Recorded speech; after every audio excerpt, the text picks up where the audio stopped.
ગાંધીનગરના સુઘડ ગામ નજીક એક અનોખા ગરબાનું આયોજન કરવામાં આવ્યું હતું, જેમાં યુવક અને યુવતીઓ સફેદ રંગના વસ્ત્રોમાં સજ્જ થઈ ગરબા માટે ઉમટી પડ્યા હતા। આયોજકો દ્વારા શાંતિ અને સમૃદ્ધિ સાથે આનંદના પ્રતીક તરીકે ખાસ કરીને સફેદ રંગની પસંદગી કરવામાં આવી હતી। સાથે જ આ ગરબામાં આમંત્રિત નેતાઓ, અભિનેતાઓ, અધિકારીઓ તેમજ પદાધિકારીઓ પણ ઉપસ્થિત રહ્યા હતા।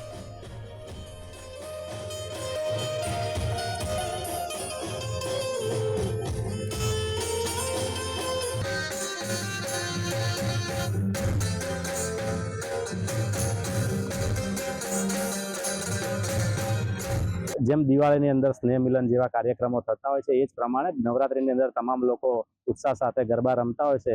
એના જ એક આયોજનના ભાગ સ્વરૂપે તમામ મિત્રો, તમામ ધંધાકીય રીતે સાથે જોડાયેલા મિત્રો, તમામ લોકો એક સાથે મળી શકે, સાથે જમી શકે, સાથે ગરબા રમી શકે, એ જ આશય સાથે આજે એક આ નવરાત્રીનું ખૂબ સરસ મજાનું આયોજન કર્યું છે।